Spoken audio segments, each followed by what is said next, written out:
Okay. Your Sounds call. good. Your call, obviously, but That's perfectly acceptable. Thank you very much. Well, good morning, everyone. Welcome to the Finance Committee meeting for the Kentucky Housing Corporation, May 18th, 2023. I would ask if there is a quorum. We have a quorum. We do have a quorum, and the press has been notified. Thank you, Samuel. Second on the agenda is recognition and consideration for approval of the minutes from our last meeting. Has everyone had a chance to review those minutes? Okay. Good. Anyone have any questions? Well, let's first take a motion, and please make a motion to accept. This is George. I'll move to accept. Thank you. This is Matt. I'll second. Thank you very much. Does anybody have any questions or corrections to those minutes? Okay, hearing none, I'll ask for a vote. All in favor, say aye. Aye. Any opposed? Thank you very much. Okay, I believe next on the agenda is Kevin Field. Kevin, the floor is yours. Thank you, Mr. Chairman. Can everyone hear me okay? We can. All right. Well, again, thank you. And agenda item number 3 concerns the recommendation for the approval of the annual internal audit plan for fiscal year 24. So auditing standards require that we develop a risk-based audit plan annually to determine the priorities for the internal audit function that's in a manner consistent with the organization goals. So the plan is designed to provide you a summary regarding the internal audit services, which are planned to be performed in the upcoming fiscal year. The planned audit projects include programmatic as well as operational reviews in coordination with our external auditors in support of the financial statement audit. So a summary, if we go to page 5 of the audit plan, there's a summary of the planned activities for the upcoming fiscal year.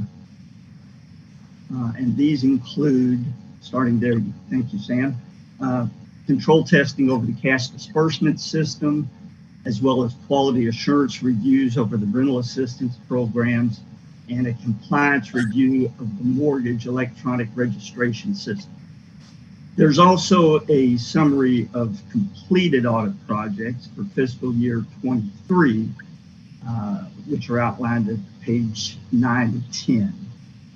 So this summarizes the projects that have been completed during the current fiscal year. Now, there are 2 projects from the current fiscal year that will actually extend or carry over into fiscal year 24. And they are the reviews of the eviction relief program, as well as the a review of the HMIS system. So those will carry over into fiscal year 24. So although much of the work that is performed by internal audit is regulatory in nature, and it's performed based upon the requirements of those regulations, the audit plan itself remains a flexible document, and it is intended to optimize the audit coverage to the best extent possible. With that in mind, though, the audit department is always available to address any concerns of the board or senior management. So I would be happy to answer any questions that you may have. Otherwise, staff submits for your review and consideration the audit plan for fiscal year 24. Thank you, Kevin. Does any members of the committee have any questions for Kevin?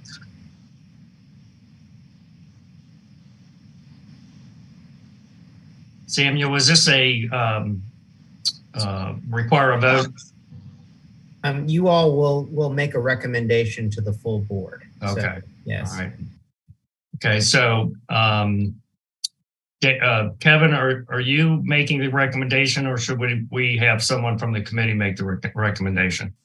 The committee typically makes the recommendation to the full board. Thank you. Could I have a committee member make the recommendation? I will. Thank you, Gail. Gail's made the recommendation that we take this forward to the full board at our next week's meeting. As for all those in favor, say aye. Aye. Any opposed? All right, passes. I don't have the agenda in front of me, so I don't know who's next. Samuel.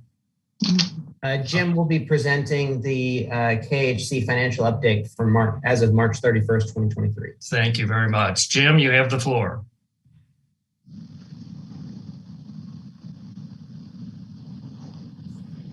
Might be on mute, Jim. You never sounded better, Jim. My video's on and my mute's off. Oh God, that's the worst possible combination. Good morning, everybody. Is my sound better now, Steve? It is. All right, on the first schedule, there we go. This is the pro forma statement of net position for the third quarter. The third quarter is behind us. If you look at line D, there we go. Line D, you can see that as has been the case for several years on a quarterly basis, our total assets continue to shrink, albeit very slowly now, as we allow the bond portfolio, the loans in the bond portfolio that are on the books pay off, and they're being replaced by loans that are held off the books in Ginnie Mae pools. So that is anticipated. You can see on line A, which is the program purpose bond or loans, which are the loans in the portfolio, in the bond portfolio. They're down $27 million and replaced generally by cash on line B. Line E is the debt outstanding against those program purpose assets. You can see that it dropped as well by $21 million. That is again anticipated. That's the normal debt service that we have on our bonds. We're not prepaying any bonds at this point because cash flow in the indenture is pretty much matching up our debt service. And so overall, our liabilities have dropped $27 million, almost all of which are in the revenue bond portfolio. We did pay off the lines of credit that we had outstanding at June 30th, $3.6 million. That was as much window dressing for the annual audit that shows that we had outstanding lines borrowed against, not necessarily a specific need to have had it borrowed over that 3-day period at year end. Looking at line L, you can see that the mark to market on our investment portfolio has increased by about $3.7 million. That's the continued write down of our investment portfolio, gotten a lot of press on the banking side. We do not have deposits that are going to run away from us that causes a markdown in our long-term assets to be of any great concern. We fully intend to hold them to maturity and have the ability to hold them to maturity, and we're not at the mercy of having short-term asset or short-term liabilities withdrawn, needing to cash those in. So you can see our overall net position for the quarter, or excuse me, for the first 3 quarters is improved by $15 million. Of very positive note, down at the bottom on line N, servicing for others increased 100, shoot, my math's off, about $175 million, which means that the base for our sustainable annuity is increasing. And also of import is that the average yield on that portfolio increased from 31.5 basis points to 31.8. And so we are going in the right direction. We're building portfolio. Payoffs have come to a grinding halt, as you can imagine, with refi rates being significantly higher than they were over the last 3 years.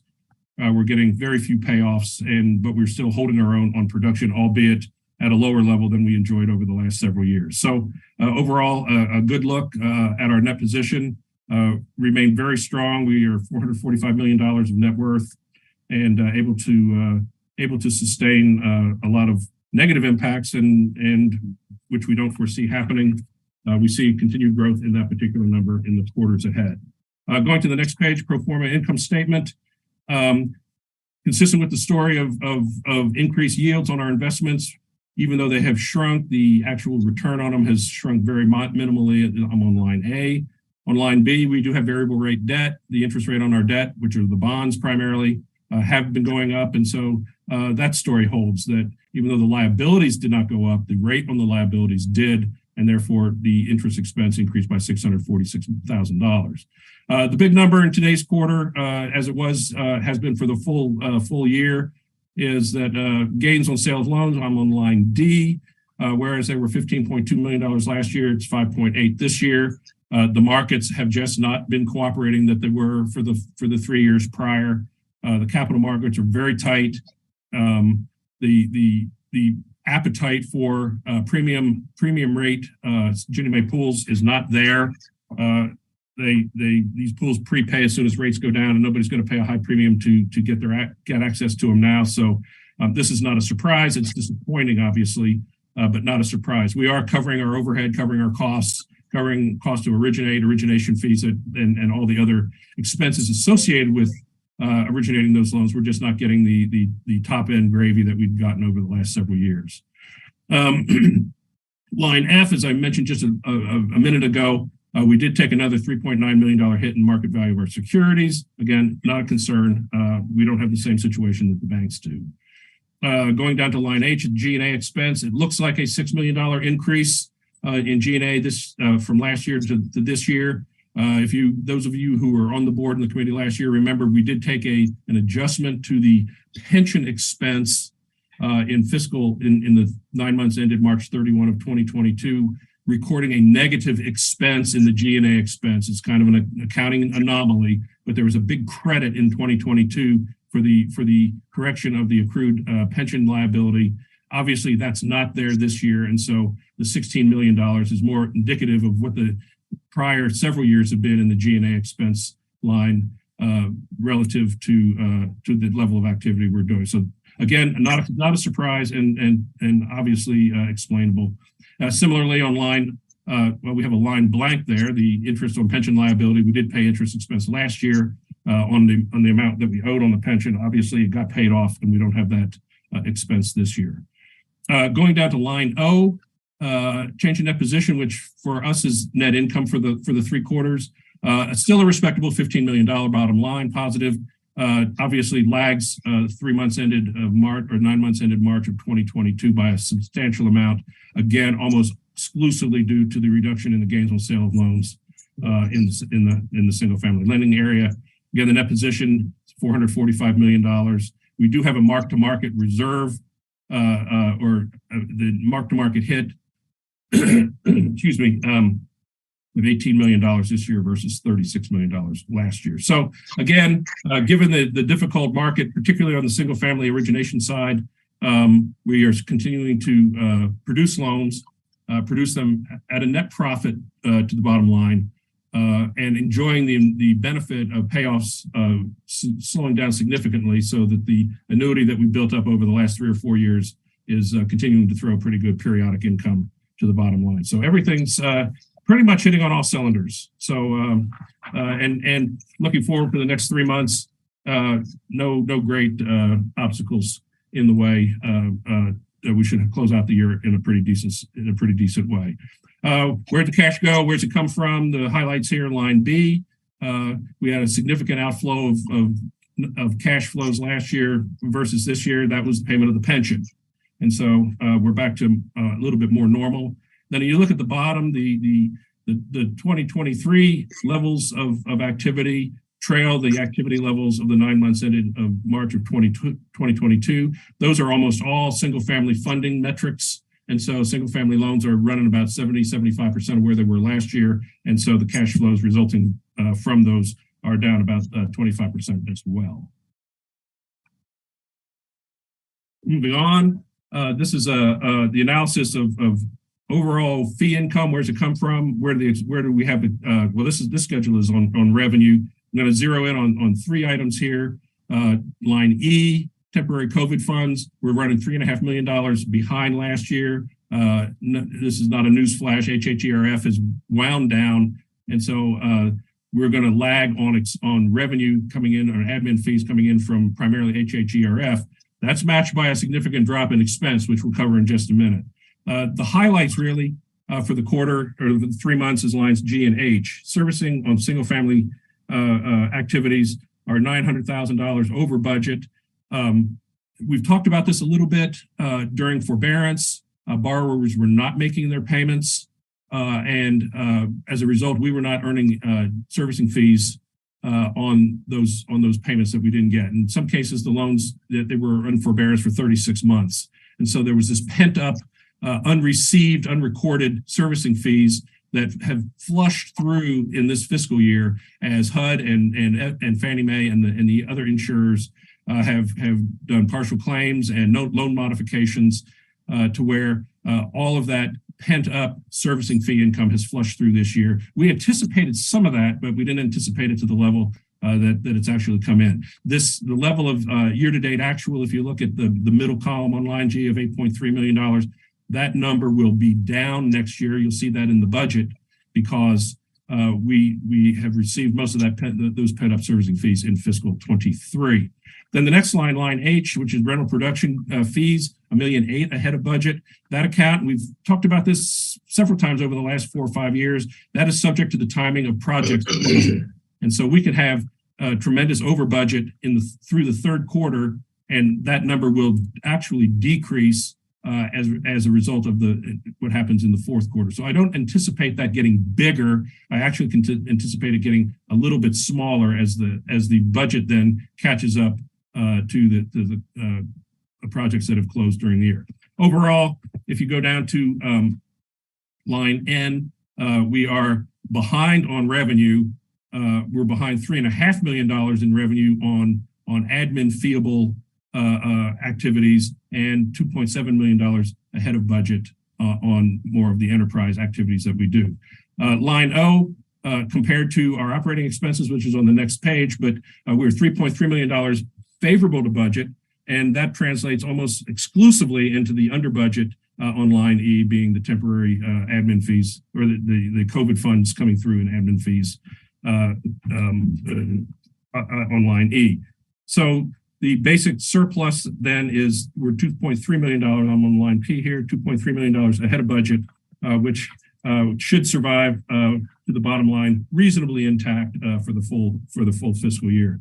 Looking at expenses, that makes up the $3.3 million favorable to budget on the expense side.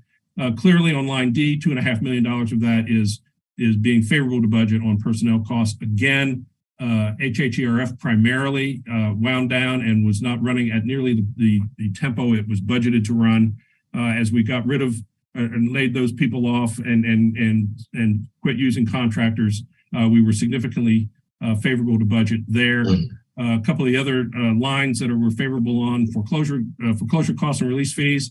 Again, we anticipated loans coming out of COVID forbearance to result in more foreclosures faster than has happened. And so we're under budget there this year. I think we have a fairly robust budget amount for next year.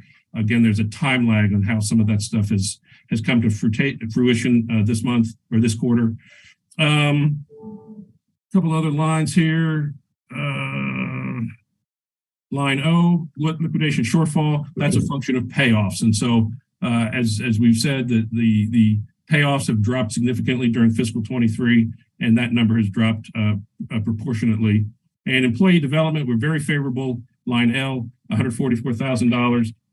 We've been busy, and a lot of people who had planned on getting training and doing some development, there hasn't been time for it. And so there's going to be some catch up. You'll see that in the 2024 budget as people do have a little bit more time to catch up on the many things that they're required to know, particularly on program administration and grant administration, so that they're up to date on all the metrics of the various grants. And so pretty good three quarters worth. The downside is the gains on sale of loans, but we're still originating loans at a profit as we should be. And so I think this is a good one for the books. And fourth quarter, no surprises. I don't envision any surprises. And so we'll finish the fiscal year on a pretty good note. Fantastic. Thank you, Jim. As always, very thorough and to the point. Does any members of the committee have any questions for Jim?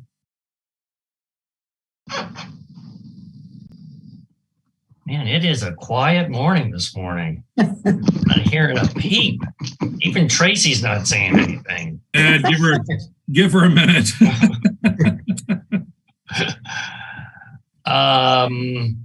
Let's see. Sammy, are we making a recommendation as well for this, or is this just informational?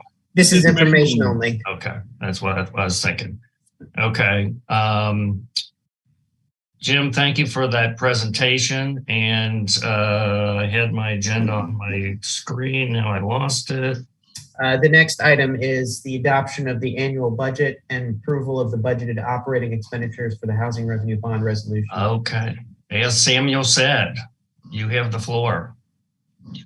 Thank you, Mr. Chairman.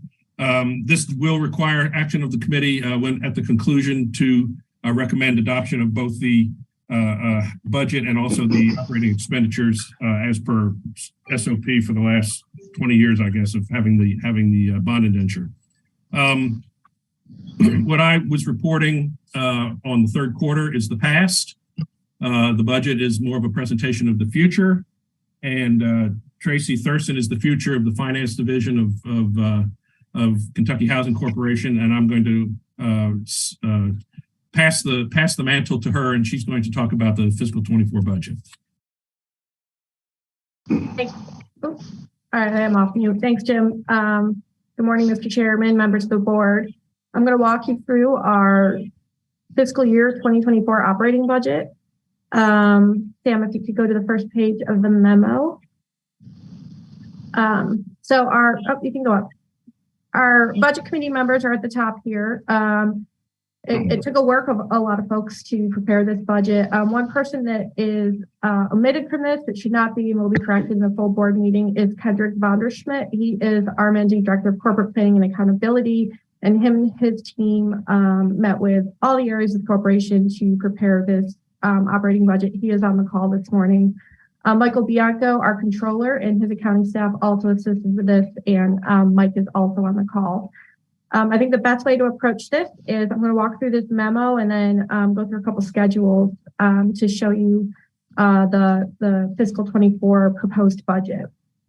So Kentucky Housing Corporation enters fiscal 24 in comparatively good financial condition, coming off what is projected to be a profitable fiscal 23.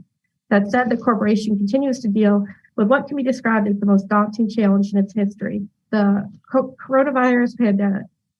The corporation has effectively administered various stimulus and relief efforts over the past 3 years, providing necessary relief and support to Kentuckians during an unprecedented time.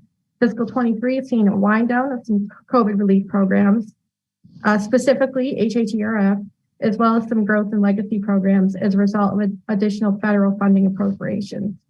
As is always the case, the overall health of the organization is a function of generation of sufficient revenues to provide adequate capital resources to accomplish its goals, and in times of need or to meet cyclical activities, access to sufficient capital, both internally retained capital or through arrangements with capital lending markets, to have resources outside the corporation.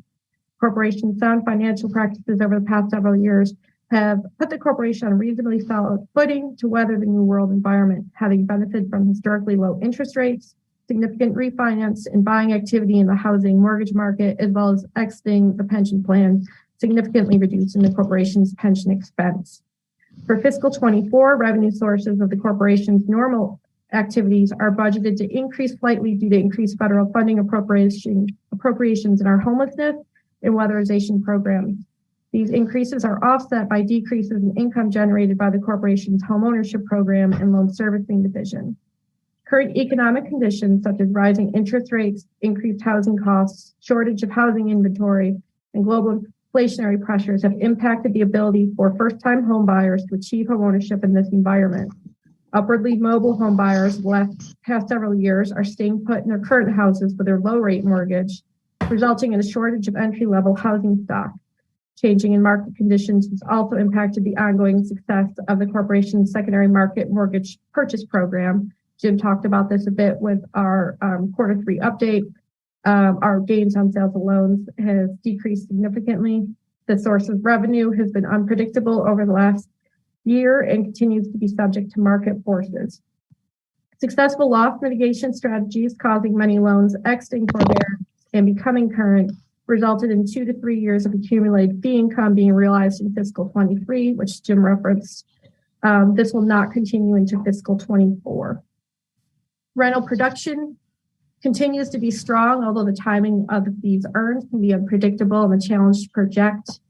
And revenue sources from COVID-related programs such as HHERF decreased significantly at the end of 23 and will continue to decrease in 24.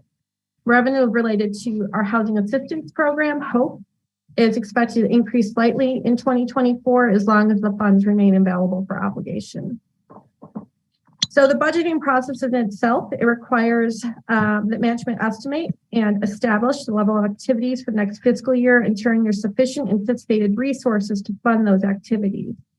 A valuable exercise in budgeting analysis is the comparisons of budgeted amounts to actual results to confirm the reasonableness of the actual activity versus which was anticipated, and just as importantly, to refine the basis for a future period's budget.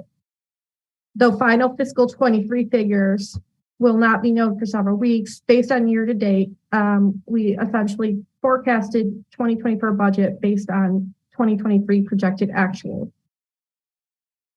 So the proposed operating budget for fiscal 24 builds on the financial progress made over the last few years and reflects the continuing impact of the corporation's ongoing management of operating expenses, the search for increased revenue, and the assessment of delivering our mission through optimization of our available resources, all set against a backdrop of the current economic environment.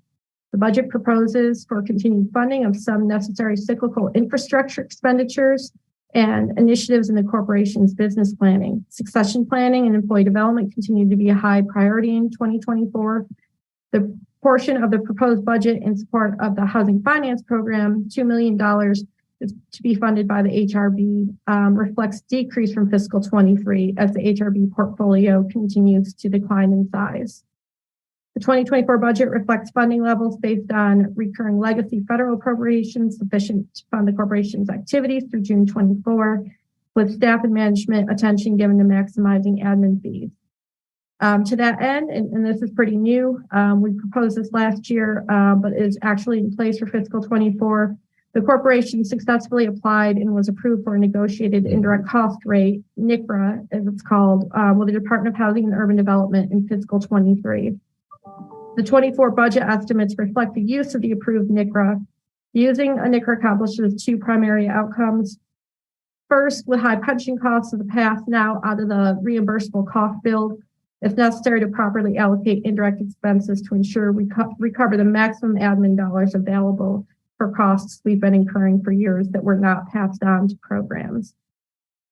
Second benefit is it gives management an objective, effective tool to measure relative cost benefit of each corporate activity, which is important for making resource allocation decisions. And then lastly, it provides better information of infrastructure support costs, resulting in a stronger management of those said indirect costs. So the next couple sections, I'm going to continue to kind of review the memo, but Sam, I'm going to point you to a couple schedules that it speaks to. So could you go to page 6 of the budget document? Thank you. So this page reflects the housing revenue bond, the trust budget, as well as our overall operating budget. As mentioned in the summary section, fiscal 24 will require a total transfer of funds from the HRB of $2 million. And you can see that on lines F up top and F below, which is a decrease of $1 million from the 2023 budget. This reflects the HRB's share of operating costs. And this results in a budget surplus of $3 million, a decrease of 1.5 from the 23 projected actuals. Because 23 budget was prepared using best estimates of the information available at the time, which for pandemic initiatives proved difficult, the discussion below in this memo is going to use this page 6 and then a page 10, which we'll point to here shortly. So on this particular page, budgeted fees and administrative reimbursements for 24 are estimated to decrease by approximately $5.95 million over projected actuals from 23. And that is at the bottom of the page, on line R.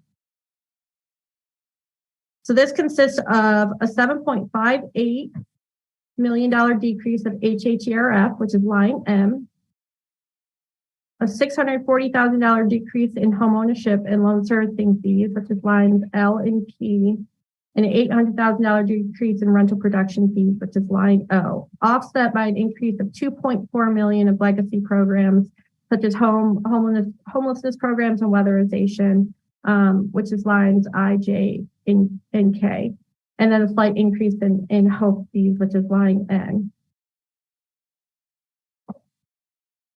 So that's an overview of our fee income, and then you can see, if you'll go to page 10, please, Sam, we'll talk about our budgeted expenses.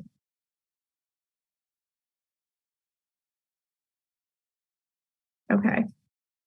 So again, we said in the narrative of the memo, our best way to project the 2024 budget is looking at 2023 projected actuals.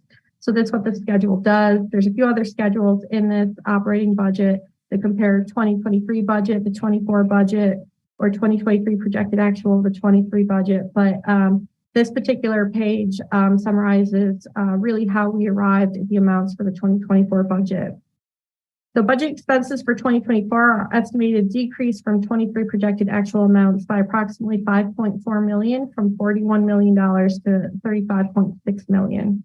Much of the decrease, and that's on line D in this page, much of the decrease reflects the wind down of many COVID-related programs and their associated overhead costs, along with the growth of some legacy programs and inflationary pressures. So starting with line C here, total salary and benefits. The 2024 budget reflects $23.4 million, which is a $570,000 decrease over our 23 projected actual.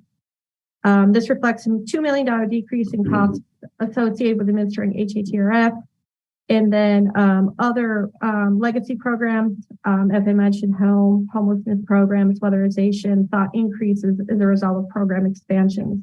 And those increases are reimbursable via admin fees.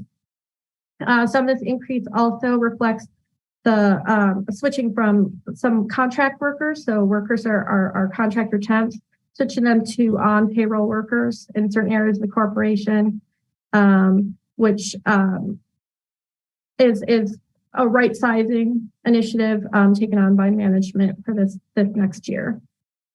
Line D, business services.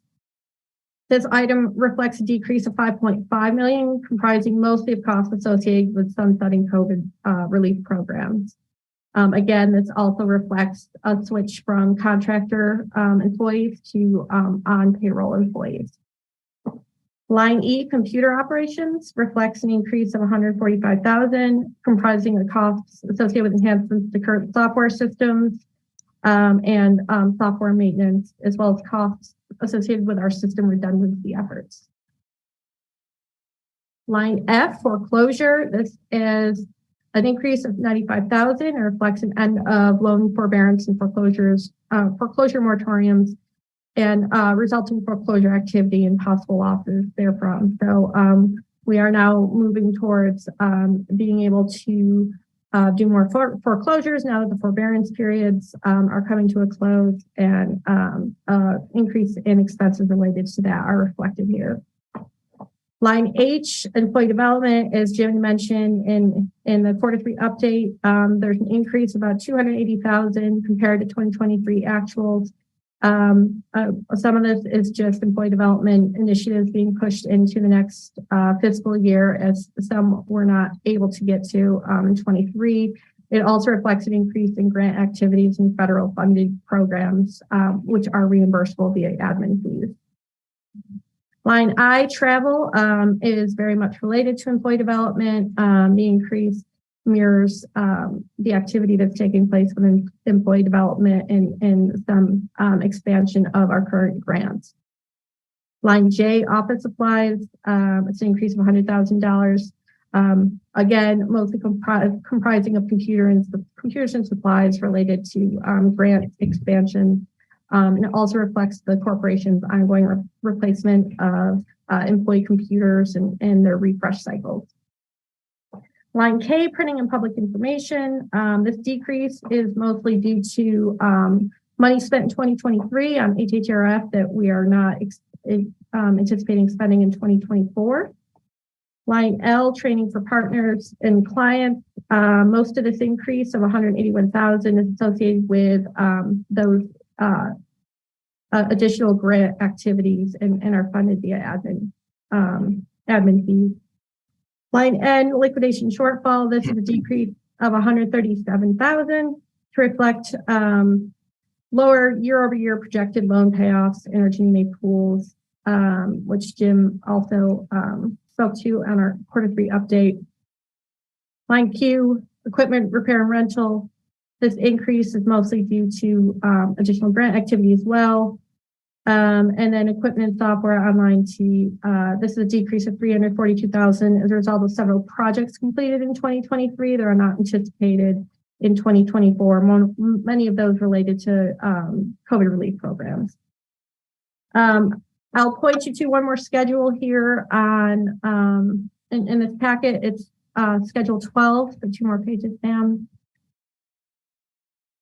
This schedule is where we are actually applying the indirect cost rate that was approved this past year to our programs. The indirect cost rate that was approved was 29%. So if you can see along the top there, is our different business activities, rental assistance, home, weatherization, other federal and state programs, our temporary COVID programs, and then our enterprise programs and our internal service, essentially our overhead. Lines A, B, C, and D represent the fee income admin received from those programs. And then going down to line F is the total expenses for those programs. At that line G at the bottom is where the 29% NCRA is applied. So for many of those programs, they're federally funded, especially the rental assistance, the home, the weatherization. We are now able to apply this indirect cost rate to those and recover some of our overhead costs. So you can see, especially with rental, it's a significant amount of overhead that we weren't able to recover in the past, mostly due to pension costs. There just wasn't any grant funds left on the table in order to recoup those expenses. So this is how it's being applied. This is the first year. It's been a pretty formal process. You'll see some areas don't completely, cover the indirect costs, the federal and state programs budgets. We are aware of that. We are aware of that as a management group. And if there are still missional programs that we want to deliver, and this is just kind of a guidepost. The other thing I'll note on here is under internal service funds. It does look like we have some overhead that isn't being recovered, and this is where we're trying to right size. So again, we use this as kind of a guidepost of where we want to be. With that, I'll take any questions anyone has. I know I spoke quite a bit. And I don't know if Jim, you want to add anything?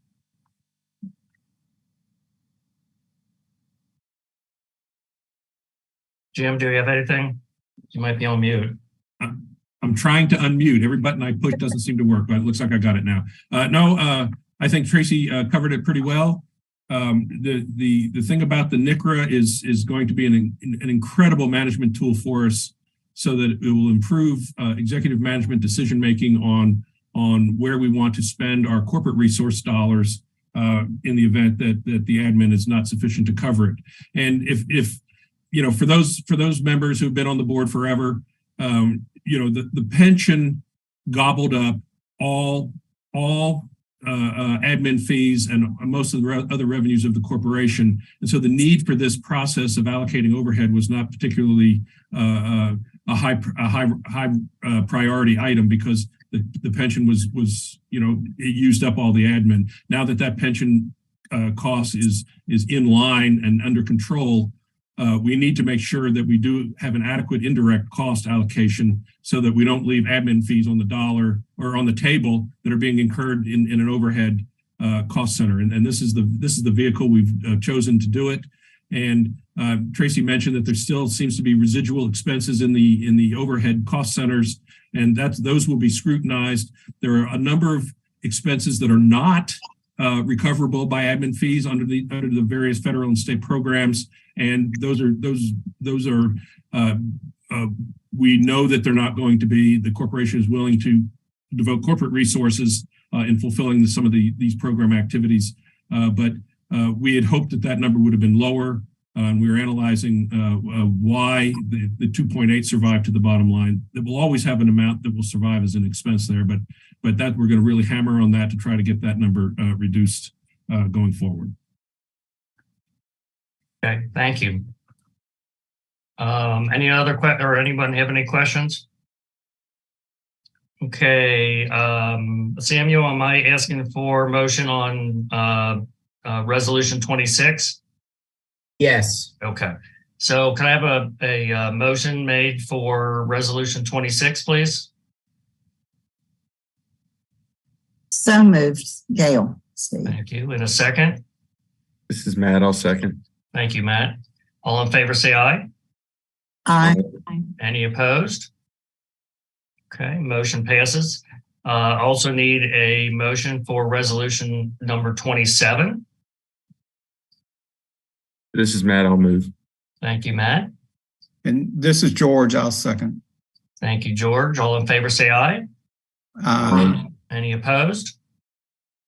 All right, motion passes. Thank you, everyone. Back to me, informational items. I do not have any informational items today. I'm certainly looking forward to seeing everyone next week at the board meeting. I hope everyone is there. Does anyone on the committee or staff have anything they want to bring forward? If I may, Mr. Chairman, I failed to mention this before. The two names that are at the bottom of the budget committee list, the Mike Bianco and Kendrick Vonderschmidt, they are staff folks that put in countless hours to help the executive team, who are the other members of the committee, get this budget pounded out. And we'd be remiss if we didn't recognize the efforts of those two gentlemen. Well, thanks, Jim. It's fine of you to do that. We all realize it's always a tough thing to do year after year, but navigating the current waters, I'm sure it added some complexities to your task. Okay, unless there's something else out there, I will take a motion for adjournment. Matt, so moved. All right. Everyone in favor of leaving, say aye. Aye. Okay. Thanks, everyone. See you next Take week. care.